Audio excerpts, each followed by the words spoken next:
जितार्थ भारद्वाज जी, मुझे जरा बताइए कि इसको लेकर क्या इनपुट्स इस वक्त मिल रहे हैं। ये तो स्पष्ट हो गया है, भारत के प्रधानमंत्री ने भी कहा, ऑस्ट्रेलिया की तरफ से भी स्पष्ट कहा गया कि ये एक आतंकी हमला है, लेकिन टारगेट पर अगर यहूदी हैं तो इसके पीछे के मंतव्य क्या हैं, इनका मकसद क्या है? मकसद तो एक ही हो सकता है इसका, वो है दहशत फैलाना।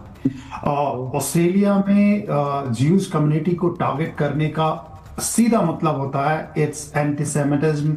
वो एक बहुत छोटी सी कम्युनिटी है ऑस्ट्रेलिया में। अगर 50-60 हजार लोगों की कम्युनिटी को आप टारगेट करते हैं तो ये माना जाता है कि भाई आप उनको घर से निकलने में, अपने त्योहार मनाने या कोई भी दूसरी एक्टिविटी करने से रोकने के लिए कर रहे हैं।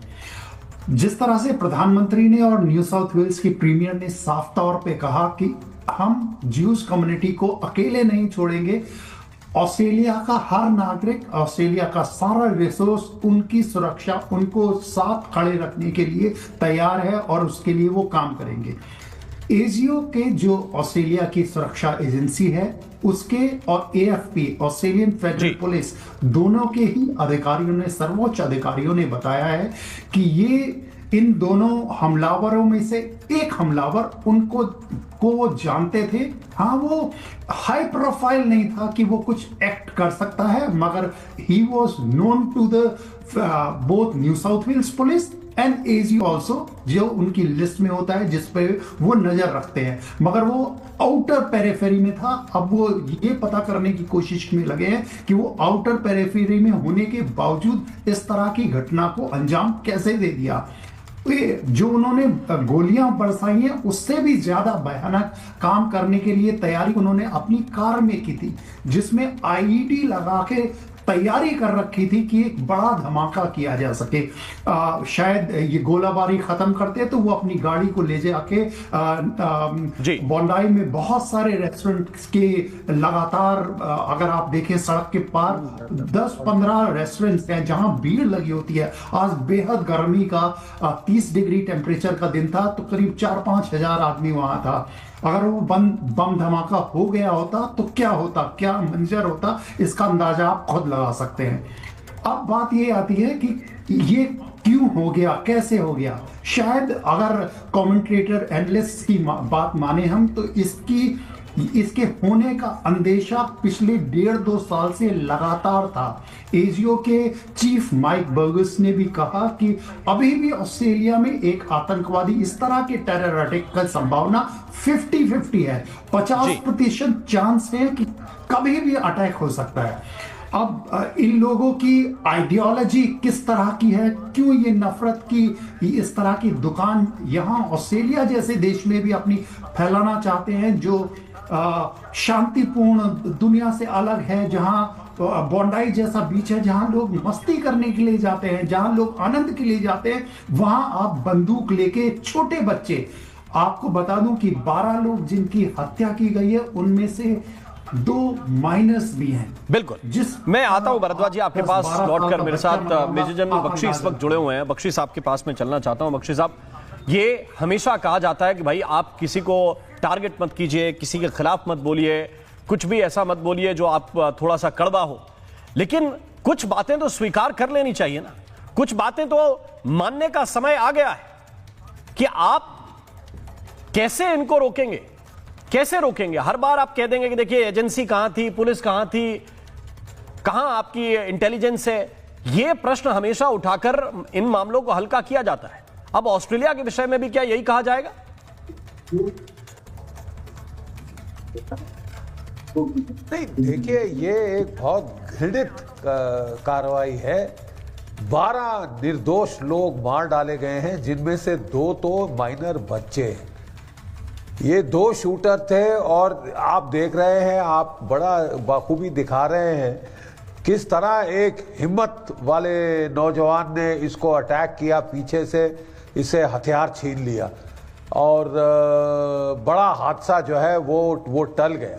ये भी कहा जा रहा है कि इनके पास कार थी जिसमें एक्सप्लोजिव लदे थे और ये कार्नेज बहुत बड़ा हो सकता था। जी देखिए, अब फिर वही कहानी आएगी सामने। भाई, हर मुसलमान टेररिस्ट नहीं है, लेकिन क्या बात है कि हर जो टेररिस्ट एक्टिविटी है उसमें मुसलमान जो मजहब के लोग उसमें जुड़े हुए पाए जा रहे हैं। ठीक है, देयर इज समथिंग रॉन्ग जो कि अब एक्सेप्ट करना पड़ेगा, जो कि मॉडरेट मुस्लिम कम्युनिटी है, कि भैया जब तक हम खड़े नहीं होंगे, till we stand up and से कि साहब दिस इज नॉट, हम ये नहीं है, दिस इज नॉट अस, हम ये नहीं है, हमारा इससे कुछ लेना देना नहीं है।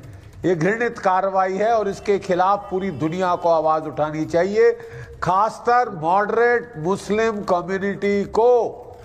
वो जो शरीफ मुसलमान लोग हैं, इस्लामिक लोग हैं, जो रोजमर्रा की जिंदगी जीना चाहते हैं, अपने बच्चों को पढ़ाना लिखाना चाहते हैं, हाफिज गुलाम सरवर कुछ आपकी बनाना बात में चाहते कुछ हैं, ऐड they करना will चाहते have हैं। to speak up। बिल्कुल, एग्जैक्टली हाफिज गुलाम सरवर जी, बोलना पड़ेगा या फिर जीडी बख्शी साहब जो बोल रहे हैं उससे आप इत्तेफाक रखते हैं? बोलिए।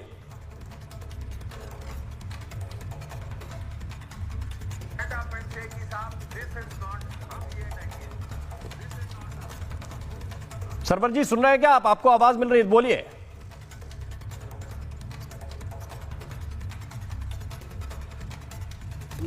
लगता है उन तक आवाज नहीं जा रही। अगर मैं ऐड करना चाहता हूं मुमताज आलम रिजवी को। मुमताज आलम रिजवी जी, हाफिज गुलाम सरवर हमको सुन नहीं पा रहे हैं, वो कुछ ऐड करना चाहते थे, लेकिन मुझे एक बात बताइए।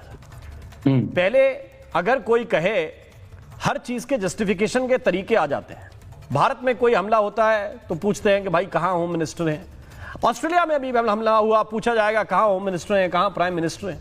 लेकिन ये रटी रटाई चीज है, ये रटी रटाई चीज है।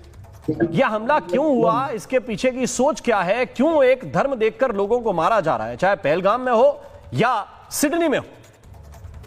बिल्कुल राम जी, बहुत बहुत शुक्रिया आपका। और ये जो आप सवाल कर रहे हैं, मैं सबसे पहले जीडी बख्शी साहब का शुक्रिया अदा करूंगा। वो बहुत सही बात कर रहे हैं और मैं उनकी बात से मुत्तफिक हूं। लेकिन मैं उनको ये भी बता दूं कि ऐसा नहीं कि लोग खड़े नहीं हो रहे हैं। हमेशा आतंकवाद के खिलाफ हम लोग भी आवाज उठाते रहे हैं, आज भी उठा रहे हैं और हम भी बहुत मुतासिर हैं। ऐसा नहीं है, आप देखिए पाकिस्तान हो, जहां भी हो, हर जगह तो ऐसा नहीं कि आवाज उठाई नहीं जा रही या कहा नहीं जा रहा है। लेकिन जब अभी आप पूछते हैं सिक्योरिटी कहाँ है, ये कहाँ है, भाई तो आप मिलिट्री की अहमियत को नहीं समझते क्या? खुफिया एजेंसी की अहमियत को नहीं समझते क्या? क्या बॉर्डर पे जो सिक्योरिटी लगती है उसको नहीं समझते क्या? अरे मुमताज आलम रिजवी, हम तो समझते हैं। आपने भारत के परिप्रेक्ष्य में सवाल पूछे, हम आपका उसका भी सम्मान करते हैं। मुमताज आलम रिजवी, हम उसका भी सम्मान करते हैं। तो क्या आप ये कहें? नहीं, एक मिनट मुझे बात तो नहीं, मुझे आप ये बताइए, भारत में जो आतंकी हमला हुआ उसके मॉड्यूल में डॉक्टर निकले,